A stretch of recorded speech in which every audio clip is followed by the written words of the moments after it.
Once was a swagman camped by a billabong under the shade of a coolabah tree. As he sat, as he watched and waited while his billy boiled, who'll come a waltzing Matilda with me? Good morning, ladies and gentlemen. This is Arnie Lukes at the Crossroads. And we've got an interesting forum after what's just transpired over the weekend. And I'd like to welcome our guests to the forum, our forum panel members. Betty Lukes from Adelaide. Welcome, Betty. Thank you, Annie. Good morning. Good morning. And Wallace Klinck from Canada. Welcome, Wallace. Well, very nice to be with you. I'll try and survive or sustain the situation. We have so much smoke coming over from British Columbia that the air is not very good, but I guess it's going to clear up for a few days anyway. So What's the anyway, smoke? What's the smoke from, Wally?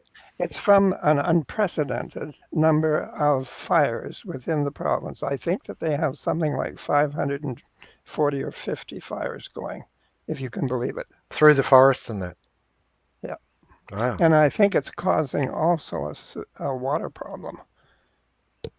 So it's hard to believe that there could be that many fires going all at once. But of course, lightning is responsible for some of it, obviously. But Wow. anyway, it's not been too good. Righto, that's a colossal event going on. I wasn't aware of that, and I'm sorry to hear that that's going on. We've got a history. Our nation, boy, we've had some horrific fires go through, and several years back, the worst of all, the worst of all. All right, our topic for today: the individual in association. Power corrupts. Absolute power corrupts absolutely. I believe it was Bacon who said that, and in regard to those words, he was actually illustrating a truth. He was actually referring to the Holy Father, and that if the power of the church is so centralized in a fashion leading to the administration, the apex of the administration being in the hands of few, then those few are unaccountable. And the concern Bacon was illustrating was that the Pope could be corrupted. Now, we don't have to look very far to our religious leaders of today to see that the church is riddled with corruption. And I was in discussions with people yesterday, and I found it interesting. The history of the organised church isn't pretty. It isn't pretty at all. In fact, it's quite sordid, and it's had thousands of years of being organising, and as it's organised, it's been quite sordid. I remind you, the organised church actively participated in the crucifixion of Christ. In the Magna Carta, John signed or put his seal upon it, but within a year, the Pope, the organised church, annulled the document. This is resistance to change. And of course, we see it nowadays. We saw this global financial crisis. And what we found within the news was that one particular church affiliation had lost $100 million of their funds through the global financial crisis. Now, what the dickens are they doing with that sort of money as a charitable organisation? What is going on? They're in bed with the money power, and this is just, to me, is just a reflection of it. The church is not unique. Any organisation, we see it in governments, we see it in bureaucracies, we see it in political parties. This corruption, and this is our subject for today, Betty. Well, thank you, Annie. Um, I've done a lot of reading over the last week of books of Douglas, the small books, such as The Brief for the Prosecution and The Big Idea. And I was reminded to do this because of something that Jordan Peterson had to say on one of the YouTube videos, and he was bringing everything down to the individual, and that's right. But the individual is a is part of a social structure. We are social beings, and I was reminded of this when Douglas spoke about it in Brief for the Prosecution. He points out that this question of equality needs to be looked at closely. And of course, he was referring to this. in the 1940s. And he said this: if the world is reduced to molecules, ultimately we can dispense with a catalogue and a dictionary. All things are the same, and all words are just sound molecules, molecules in motion. And that is the ultimate meaning of equality, having no quality. And I,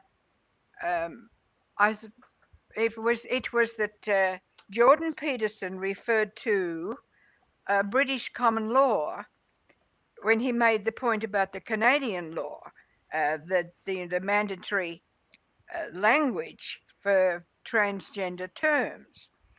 And I thought, well, hold on, Jordan, you're very much for the individual, and I am too, but it's the individual in association that's important, and as well.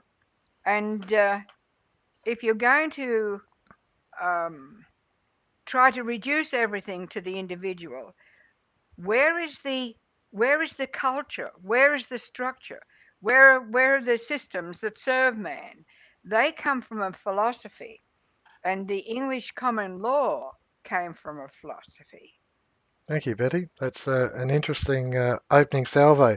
I look on, I think law is an interesting part of our culture, and it's not the group that's held accountable, but it's rather the individual. And yet we've got all this bombarding and attempting to place us into groups. You're a man, or you're a white male, or you're a black female, or you're this, or you're that, or you're a particular sexual orientation. All this pressure to put us into groups. And yet, in law, it demonstrates that the first and foremost is that I am who I am, and I should be held accountable. And so it is. So it is, and this is where we get confused. So it is with our bureaucracy and our politicians. They're not. They're not an entity over and above. They are individuals acting in good faith, given authority from the public, and they, as individuals, should be monitored and held accountable. This 444 million that was handed over for climate change, which was handed over for world government, where is this politician being held accountable? He's not. What right has he got to allocate captain's call our funds and then not be held accountable? This is ridiculous. He is an individual and he should be held responsible. Wally. Well, that's right. Arnie, you've really touched upon it there. We are social beings. We have to recognize that we're social beings. We're not just individuals, islands to ourselves, but nor should we be forced into a compulsive form of association as a group. And that is where Douglas really, really discovered the key to the fundamental principles of association. In criticizing equality, he was quite right. You see, the assumption of equality seems to be that there is a basic scarcity. And the only way that you can achieve any kind of social justice at all is to make everyone equal. But that's a rather dead-end approach to life. We should be advancing.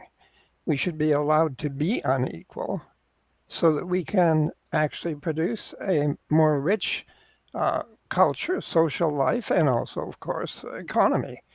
And that there is plenty for all. And if we share it without stealing from each other, as Douglas indicated could be done, that solves the problem of association. We have to recognize, I think, that the answer is in a recognition of abundance and potential abundance. And I think that is the key to the problem. So individuals have to be free. And if they're not free, they simply cannot perform as individuals in a creative sense to produce the best culture or economy. Interesting comments there, Wally. I'm reminded of this, and I discussed it yesterday, this social credit or social discredit system that the Chinese are using in order to monitor their entire population. They're setting up systems where they monitor on a minute by minute basis every single person in society, and they assess them and evaluate them, and they're given a social score, plus or minus whatever. And of course, based on that score, they either have sanctions or they have rewards. And the reward may be as simple as just not being beaten up by the state. But the thing is that they're implementing a system, in my view, they've got it backwards. They've got it backwards. What the system should be doing, what we should be looking at as a culture, is we should be looking at accountability of the individuals in positions of power. When we talk about the corruption of power, we need to monitor them. Now, the Greeks had a method. They had a method. They introduced democracy as a fashion, as a way of thinking. And they had a method of controlling their representative. It was a very large axe, and it was placed over the town hall to remind the representative that they're held accountable. And if they're going to move outside the box, well, there are certain sanctions that the community can impose. And I'm suggesting that the Chinese have got it upside down. They've got it backwards. This monitoring needs to be of anyone who holds the position of power. Now, that 444 million that was directed towards the climate change world government, was that politician held accountable? Do we have a mechanism? No, but he should be. And this is how our thinking has to change. We've got to consider that government, now this is interesting, and I'll repeat it. Render unto Caesar the things that are Caesar's, and unto God the things that are God's. Government is necessary. This is a Christian maxim. Government is necessary, but it must be limited. Australia has got, or did have, a limited constitutional government. It was limited. It was restricted. And in that limitation of government, we held our freedoms. And that was how we did it. And there was a balance. It was a triune balance. It was not dualistic. It was not in conflict. It was triune. And there was a balance of power, and that's what it's about. And if we look hard at these systems, historical systems, we always see this balance. And that's what we've got to consider with the politicians, with the bureaucrats. Anyone in a position of power has got to be held accountable on a minute by minute basis. The Chinese have got it wrong, but they've actually got it right in a fashion. It's just upside down. Betty. Mm. Yes, Arnie. What I see, of course, is that there's quite a psychological battle going on, and the people are the ones who are the victims of it. And it's important for us to understand that they're working on our psychology all the time. And I enjoyed reading what ones like Norman Webb had to say in the Social Creditor, and I'm going to read from it because it's important. It has to do with the paradoxes that there are in life and how those paradoxes are to be solved. And one, of course, is the example of we're becoming more automated than ever, more robotic than ever in our industries. Well, the question must be asked: how are the people who do not have jobs? How are they going to have access to food and the needs for life? Well, anyhow, social credit. This is what Norman Webb had to say. Social credit is not itself an opposite. It is a reconciliatory technique. It would resolve the opposite of what we have with what we have progressively, so that a new and powerful life may issue forth just where no life or force or new development was anticipated. Opposites are not to be united rationally. The expression we seek cannot be contrived.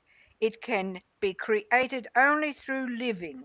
That means giving not merely in size but in life, growing not merely in size but in life. And that to me is what social creditors try to do. For instance, what do you do when Jesus says, um, when he's talking about do unto others as you would have them do unto you? Well, what did man? decide that he had to do. He had to understand his fellow man. He had to understand himself. Um, I think it's summed up beautifully by Shakespeare when he says, when he's talking about the social faith, the social dealings. Um, remind me of what Shakespeare said. I'm just gonna jump in here, Betty, because you've taken Let us. Hang on. Let me just bring you back up. Say it again. to thine own self be true, and thou canst not be false to any other man. In other words, you've got to examine yourself and have a look to see what you like as a person. And I think how true that is. And it could be that the voters themselves have got to look to see whether they are acting responsibly in keeping their politicians toeing the Accountable. line. That's right. I Yes. agree, Betty, and that's an interesting, a very interesting introduction to the concept of the responsible vote. And when I'm suggesting that the politicians be held accountable, I'm also proposing, and Douglas very clearly espoused this, the responsible vote. The hidden vote makes you irresponsible. The hidden vote or the secret ballot means that you can actually vote your self benefits at the expense of your neighbour. And the hidden vote is, in my view, is wrong. Whereas the responsible vote, you put your hand up, and that means that the information of how you voted is available and accessible, recordable, and there for scrutiny. But also, there's an evolution of this, and this, in my view, is where our politicians are missing out. They're not actually moving forward. An evolution of that.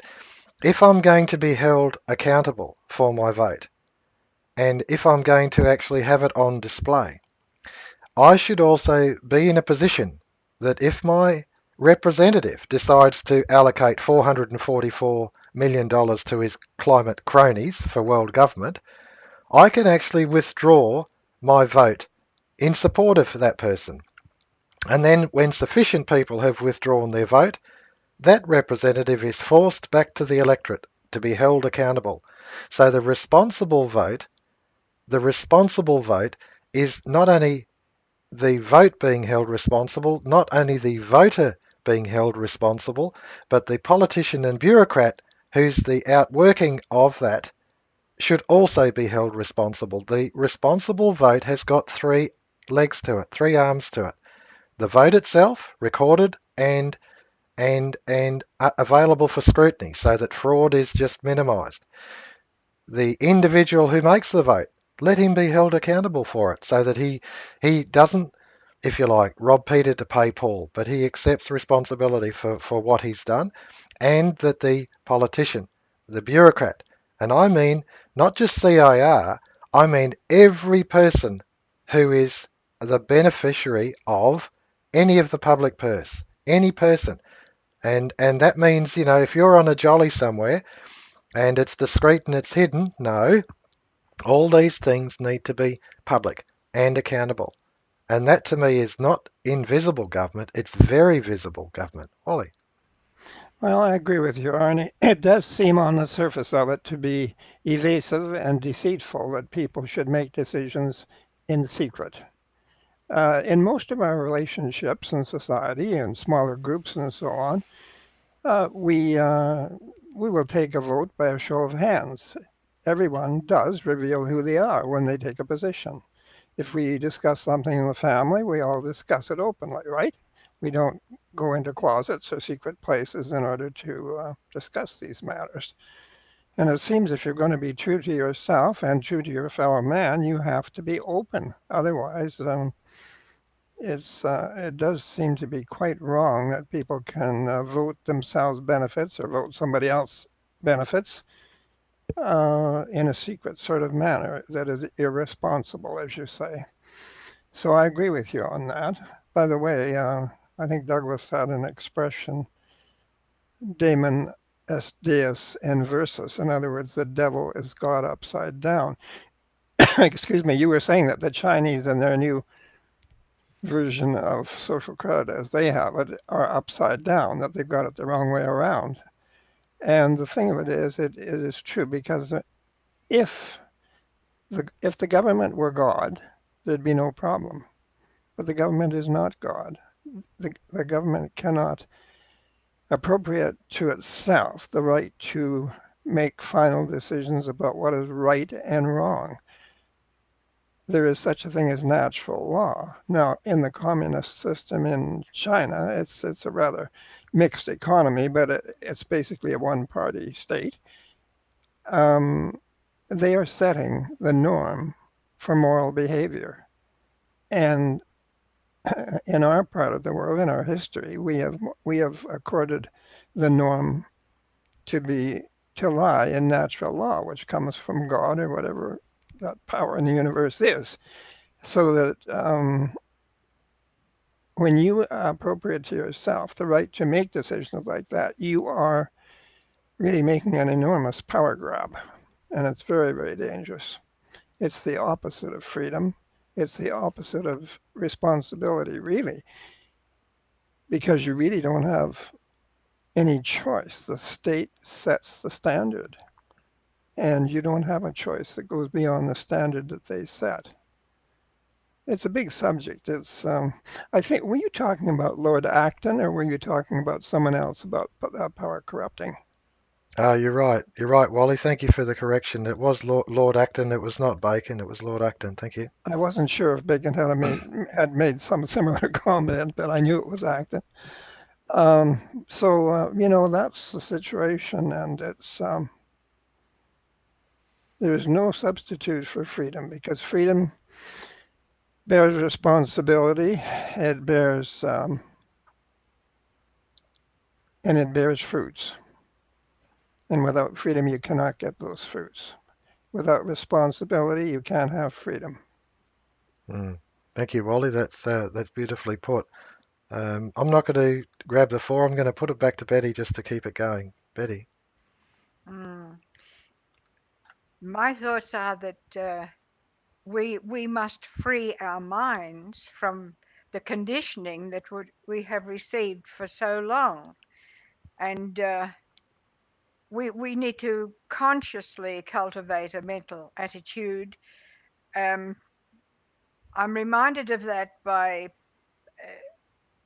the discussion Douglas had with Tudor Jones when he noted the industrial overgrowth that there was. In other words, science was getting out of hand, and it was in that paper that Tudor Jones pointed out that there's the vital necessity for a counterbalancing metaphysical application. It's not just science as such, but it's also the metaphysics. And by metaphysics, they meant it in the wide sense of other than physics, the working of the mind, the thought, ideas, the beliefs.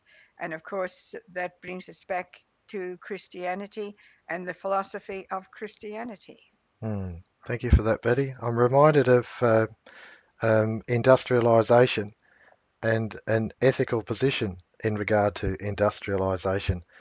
We obviously have needs, physical needs. There's no question about it. We do need food, clothing, and shelter. And the fact is that the technology that we're using even today um, is of benefit because it places communications and a studio in the hands of the individual, that they can actually take it out to the world and present a compelling case based on the merit of the argument, nothing more. Whereas with the centralized power in the hands of universities and things like that, it's the arguments are lost. And where I'm getting at in this is that within industry, if a component is built in a fashion that is robust and has longevity within it, life cycles. I've worked with industrial machines. Life cycle 75,000 hours between rebuilds. I mean, that's a huge life cycle. If a car was like that, it would last 100 years. It would last a lot longer than that. And you put these things in perspective and you say, well, nowadays cars are really becoming throwaway items. They rust in front of you. The engines have a limited life cycle of 100,000 kilometers or whatever. And once you've got that sort of number on the car, it's not worth anything. Whereas if we had a car that had cathodic protection, a proper lube oil system, tilt pad radial bearings, I mean, these sorts of technologies are readily available. They're out there. We would only need one car for a lifetime. And that brings us back to the environmental answer. It's not building more car manufacturing plants. It's actually building quality, reliable cars and only building them once. And then that, in a sense, would cause us to, instead of industrialize, we could deindustrialize. The question is, why are we doing these things where we have to build cars that are throwaway? And that's another facet, another arrow in the quiver of social credit, because social credit talks about how to balance the economy, balance the financial system. Wally. Well, the problem is today, and increasingly so because of the replacement of labor by technology, the price system demonstrates a serious defect, being a shortage and an increasing shortage of purchasing power in the hands of the consumer. So much of our production today is not really directed to the satisfaction of the consumer. It's directed to keeping the consumer busy so that he can earn incomes to try and compensate for this inherent deficiency of the normal operation of the system. So we're inclined to churn things out in order just to keep money flowing into the hands of the consumer to purchase things which are already available and which could be distributed without a whole massive program of waste in order to distribute those additional incomes.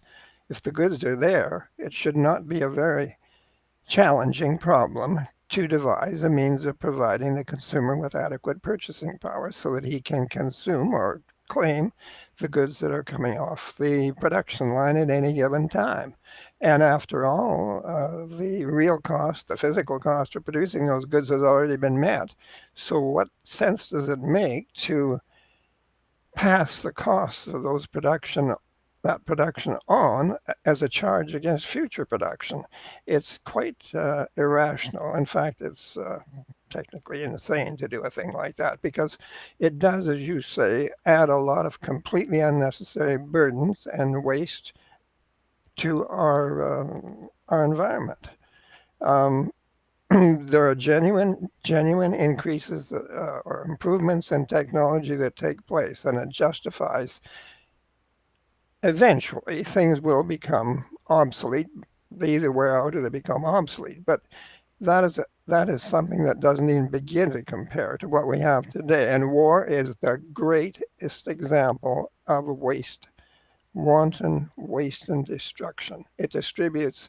You want jobs? Have another war. It distributes lots of incomes. Thank you for that, Wally. I'm going to cut across to a website we've got here, and it's been highlighted to me um, only this morning, and that is the $250 trillion world debt, and the debt is continuing to spiral up and up and up. Now, before I call for closing comments on this forum, I'll just remind our listeners, our viewers, that the ALOR library, we've got hundreds of books in here, PDFs, and we've added another one just recently, and I've got it up here, and it's actually this isn't current.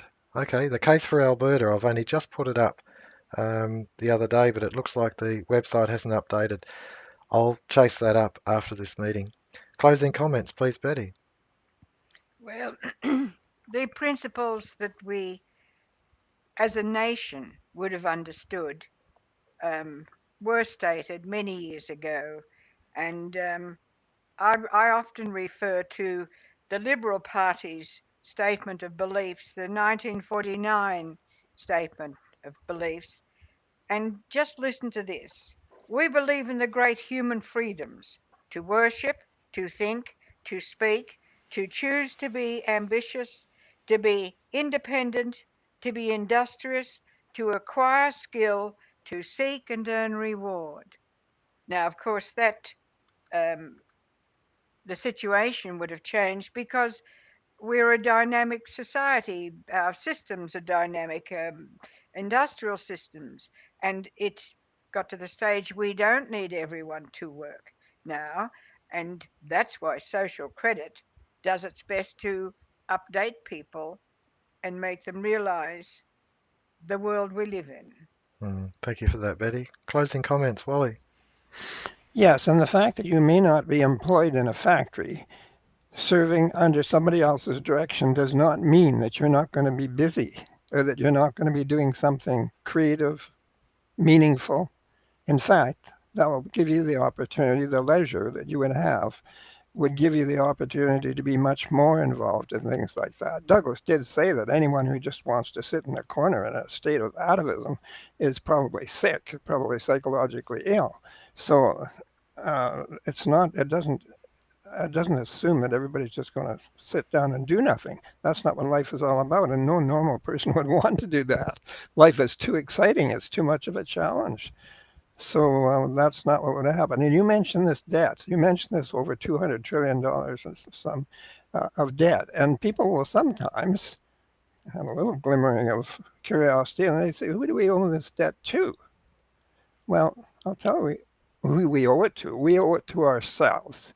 That debt represents a claim on our future earnings, which is illegitimate, which is not realistic. It's not in accord with natural law or reality.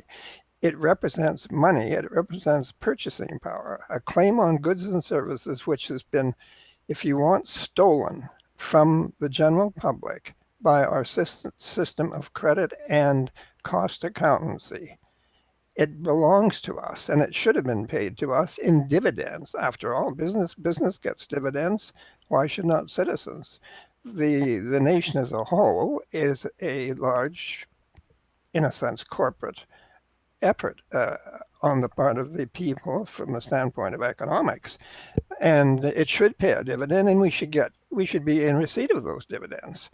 And a portion of that should be in lower prices because we are becoming more efficient. We get more results for less input costs. So we should have falling prices. And Douglas pointed that out. It was one of his very central and most profound discoveries. Thank you for that, Wally. Beautiful summary. I'll remind our viewers that the Bible teaches us about renewing of our minds. We need to renew our minds. We need to actually change our thought patterns. And if we concentrate on the narrative that the media outlets present to us, it is one of dialectics. It's one of dualism, of conflict. Whereas Christianity is about Trinitarianism. It is about resolving the issues, seeing the paradoxes, seeing the opposites, government and people, limiting government. That's the Trinitarian concept. You limit government. And it is in every facet, every discipline. If you have production, industry, you have consumption. And what is the Trinitarian concept? Distribution. Concentrate on distribution, a fair and equitable distribution system. Let us have production. Let us have consumption. But let's concentrate on distribution, on balancing the books so that it is a complete whole. It's a beautiful new way of thinking. It's a Christian way of thinking. Arnie Luke's at the crossroads. Once was a swagman camped by a billabong under the shade of a coolabah tree. As he sat, as he watched and waited while his billy boiled, who'll come a waltzing Matilda with me?